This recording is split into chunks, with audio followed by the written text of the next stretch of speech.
No title sequence. No welcome back. No ambient mystery music trying to tell you what to feel. Just this. There is a scene in the Gospel of Matthew where the Son of Man arrives in glory, sits on a glorious throne, gathers the nations before him, separates human beings into two groups, and renders judgment with irreversible finality.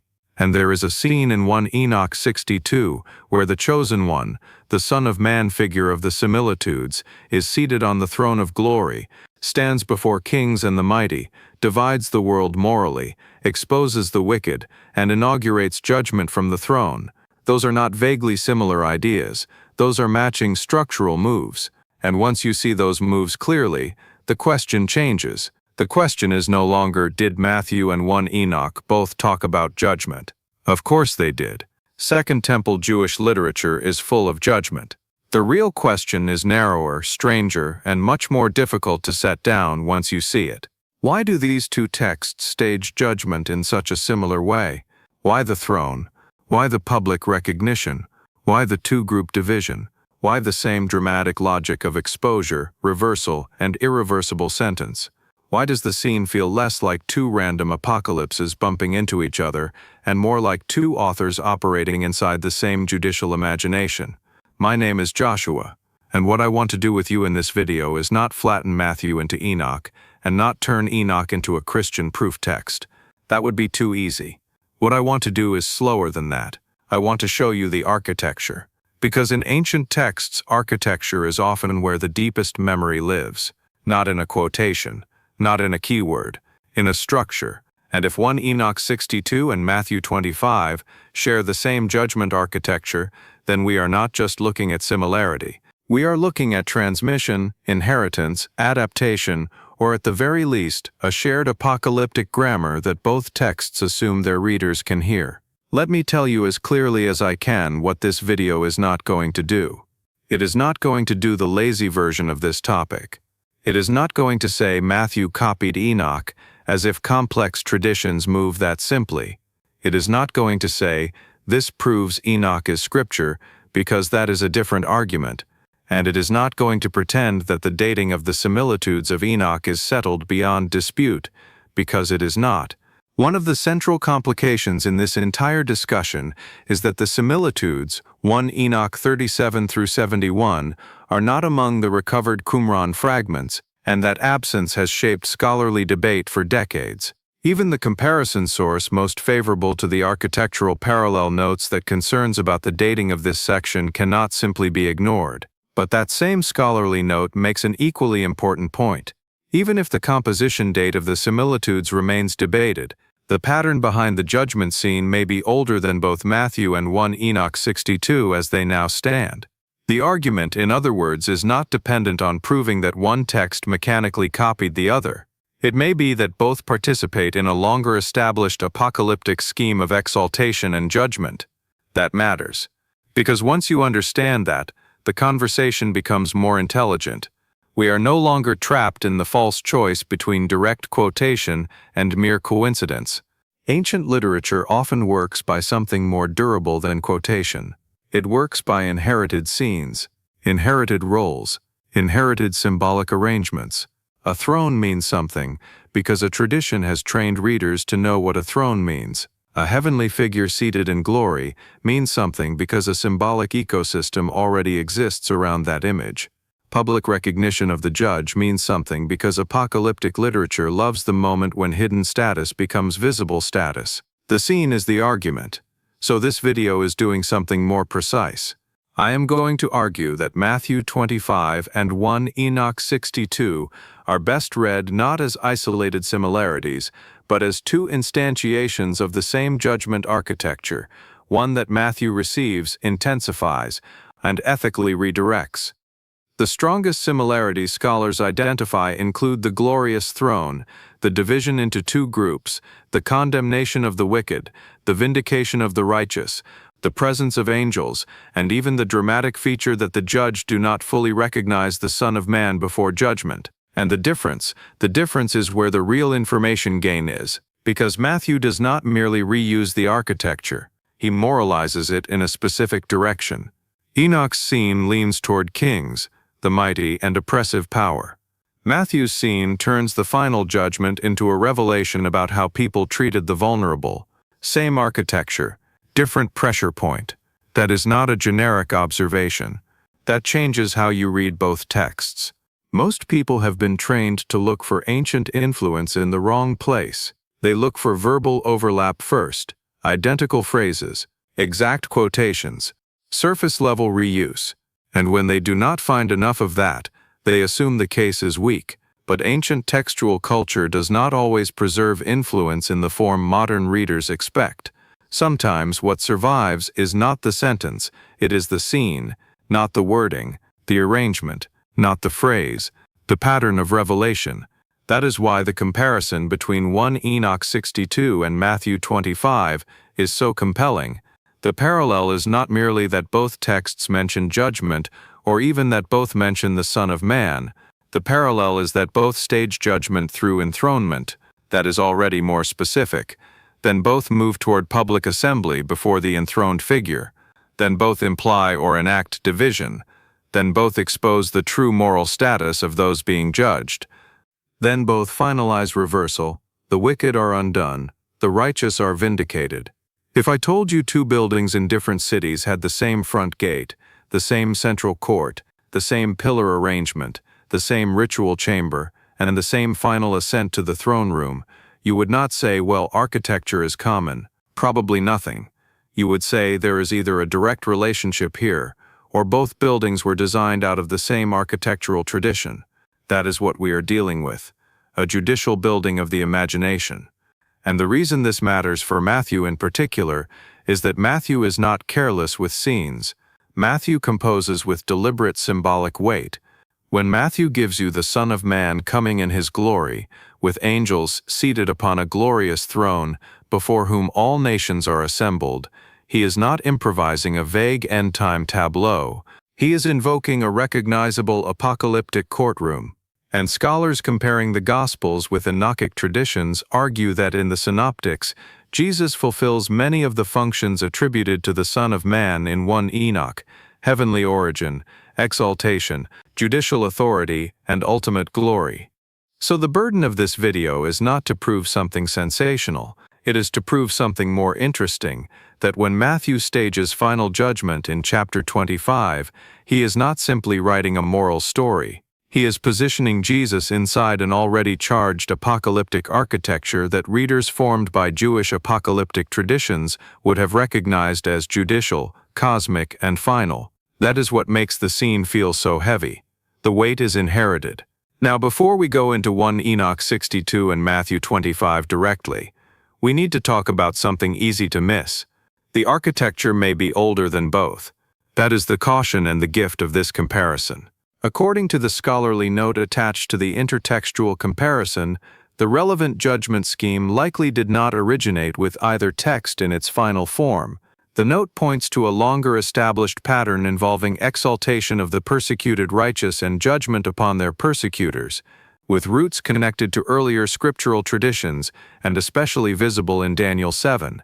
That changes the frame, because it means we should stop thinking in terms of which author invented this.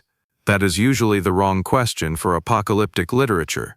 These writers are not trying to invent out of nothing. They are arranging inherited materials into ever more precise scenes.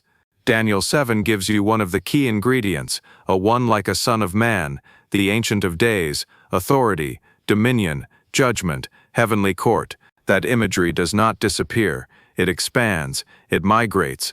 It becomes available to later authors as a framework through which divine rule, judgment, vindication, and eschatological reversal can be staged. What 1 Enoch does, especially in the similitudes, is intensify and personalize that framework. The Son of Man is not simply a fleeting figure passing before the Ancient of Days. He becomes a developed judicial agent. He is named. He is enthroned. He is associated with hidden wisdom, righteousness, and final exposure of the wicked. By chapter 62, that figure is no longer background imagery. He is the center of the courtroom. What Matthew does is not less radical. Matthew takes the Son of Man courtroom and makes it narratively immediate. No longer a distant apocalyptic tableau addressed primarily to kings and the mighty. Now the nations stand there. Now the criterion of judgment is dramatized. Now the ethical life of ordinary people is pulled into the same courtroom architecture that apocalyptic literature had often used to judge oppressive power. So if you want the cleanest way to hold the evidence together, it is this. Daniel gives a seed. Enoch develops the courtroom. Matthew inhabits it. And if that is right, then Matthew 25 is not a moral add-on tacked onto apocalyptic hope. It is an apocalyptic enthronement scene reframed as an ethical revelation. That is a much stronger reading than the generic claim that Jesus tells us to help the poor. He does, but in Matthew 25 he does so from the throne of glory. Let us go slowly into 1 Enoch 62, because if you rush this chapter, it just sounds grand, and if you read it carefully, it becomes procedural. That is the first thing I want you to notice. This is not only poetry, it is courtroom sequencing. The intertextual comparison summarizes the central movement like this. The Lord of Spirits seats the Chosen One on the throne of glory. Righteousness is judged before him. His words destroy sinners. Kings and the mighty stand and recognize him. Terror seizes them when they see the Son of Man sitting on the throne of his glory. That is a remarkably tight judicial sequence. First, enthronement. Second, public visibility. Third, recognition. Fourth, exposure. Fifth, sentence. The order matters. The wicked are not merely punished. They are made to see. Recognition is part of the judgment. The scene is not only punitive, it is revelatory. And who is targeted? Not humanity in the abstract. Not vague sinners floating in a theological fog. The chapter leans especially toward rulers, kings, the mighty, the exalted, those who possess visible power in the present order and who discover too late that the true axis of judgment was elsewhere. That too is important. Because Enoch's judicial imagination is deeply concerned with the collapse of illegitimate power. The throne in heaven reveals the fraudulence of thrones on earth. And then there is the emotional structure of the scene. Terror, pain, recognition. The mighty do not arrive confident. They arrive under exposure. The judgment does not merely tell them something new. It forces them to reinterpret reality itself. The one they did not recognize is already enthroned. The moral order they ignored is already public. Their late awareness is part of their undoing. This is why I keep using the word architecture. Because chapter 62 is built in layers, not just ideas but motions. A judge is enthroned. An audience assembles. Status is reversed. Speech becomes sentence. Recognition becomes pain. And the world is reorganized around the unveiled figure at the center. That is the architecture Matthew will later stage in a strikingly similar way. Now hold one more feature in your mind. According to the scholarly analysis in Quinn's study, both 1 Enoch 62 and Matthew 25 repeat the dramatic element that those judged had not recognized the Son of Man figure before the moment of judgment. That is a subtle but major parallel. This is not just about a judge who arrives, it is about a judge whose identity had been missed, ignored, or misunderstood until exposure becomes unavoidable. That is not background detail. That is one of the deepest links between the scenes. The judgment is not only about what they did, it is also about what or whom they failed to see. Now listen to Matthew 25:31, with Enoch 62 in your ears. When the Son of Man comes in his glory, and all the angels with him, then he will sit on his glorious throne. Already the architecture is in place, not eventually, immediately. Glory, angels, throne. Judgment does not begin with a moral lecture. It begins with enthronement. Then what happens? All the nations will be gathered before him. Again, public assembly, not private conscience, not an inward spiritual moment. A judicial appearing before the enthroned figure. Then he will separate people one from another. The division is not incidental. It is structural. Like Enoch's scene, judgment is not merely declared. It is dramatized through separation. Then comes one of the most famous turns in the New Testament. The criterion is revealed. Not status, not public achievement, not verbal profession, but the treatment of the least of these, the hungry, the thirsty, the stranger, the naked, the sick, the imprisoned, and suddenly the Son of Man courtroom becomes the place where hidden ethical reality is made visible. Now here is where the comparison gets really powerful. Quinn's study argues that the similarities between 1 Enoch 62 and Matthew 25 are very pronounced, naming the glorious throne, the division into two groups, the condemnation of the wicked, the vindication of the righteous, and the repeated feature that the judge did not recognize the Son of Man beforehand. But the same study also identifies the major difference. In 1 Enoch, the wicked are especially corrupt rulers. In Matthew, the condemned are those who failed to care for the needy. That is the hinge, and it is why this video matters. Because if you miss that, you flatten the comparison. Matthew is not just repeating Enochic judgment imagery. Matthew is ethically transposing it. He takes a judicial architecture associated with apocalyptic exposure and redirects the spotlight onto mercy, neglect, and human response to the vulnerable. Same throne, same judge, same separation, different moral pressure point. This is not a small adaptation. It is a theological decision. Matthew is saying, in effect, the final unveiling of reality will not only expose kings and oppressive power, though it certainly includes power, it will expose whether human beings recognize the presence of the judge where they least expected him, in hunger, in thirst, in exposure, in sickness, in prison. That is why the scene hits so hard, because Matthew relocates apocalyptic recognition into ordinary acts of mercy. The courtroom and the street collapse into one another, and the one on the throne has already been present in the least visible places. Let me now name the architecture cleanly. 5 features. If you carry these 5, you will never read these two texts the same way again. 1. The enthroned Son of Man. Both texts begin the judgment scene by centering the Son of Man figure on a throne of glory. This is not decorative language. Enthronement tells you the scene is judicial, cosmic, and public. In both texts, authority is not merely possessed, it is manifested. 2. Public assembly before the judge. In Enoch, the kings, mighty and exalted, are brought into the scene. In Matthew, all nations are gathered. In both cases, judgment is staged before an assembled audience. This is the opposite of hidden spirituality. It is public reckoning. 3. Division into two moral outcomes.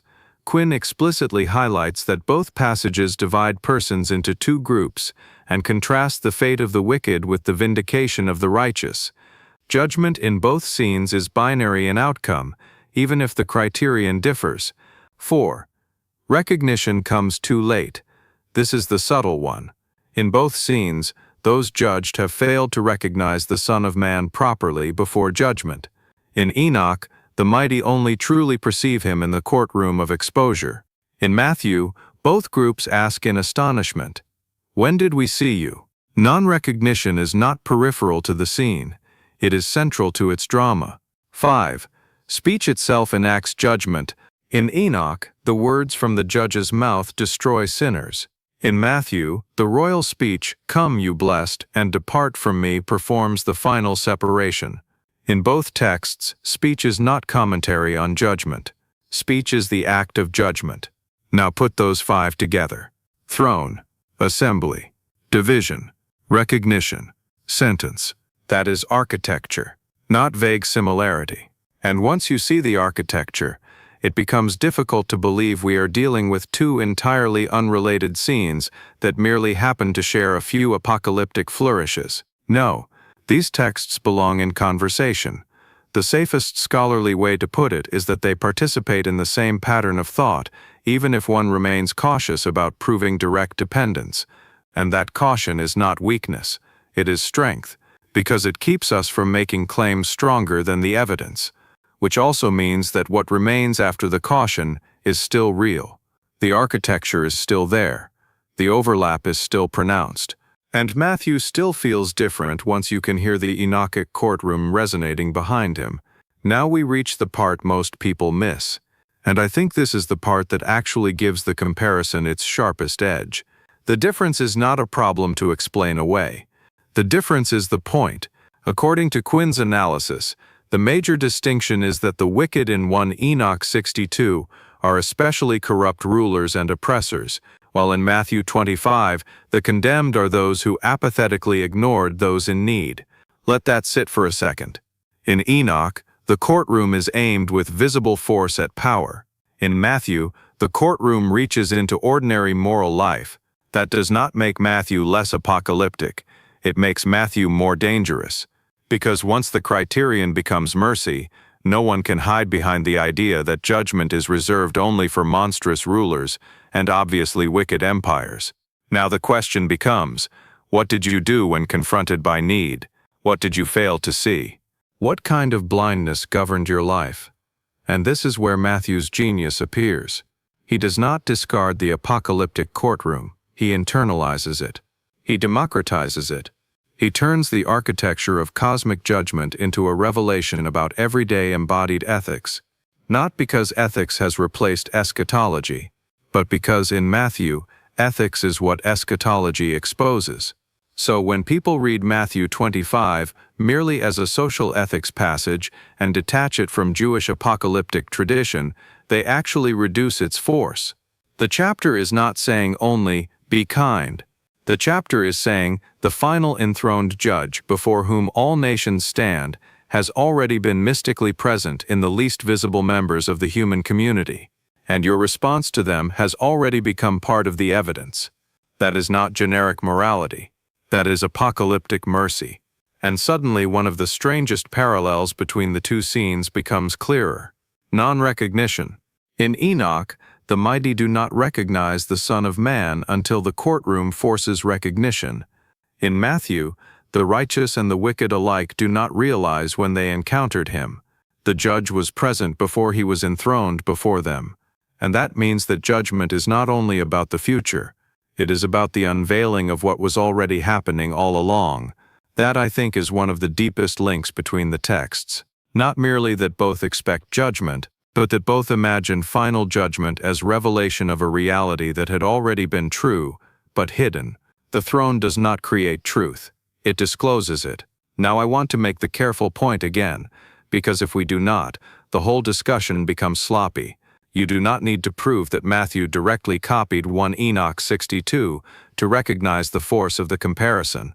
The intertextual source explicitly warns against overstatement while still insisting that the parallel between 1 Enoch 62:63 and Matthew 25:31-46 should not be discounted. It argues that even if one took the most skeptical position on the similitudes dating, the comparison could still sharpen our sensitivity to similar patterns of thought in Matthew. That is a very mature way to handle the evidence, because it means the comparison remains important under more than one historical scenario. If the similitudes predate Matthew, then Matthew may be drawing from a judicial image already circulating in Enochic tradition.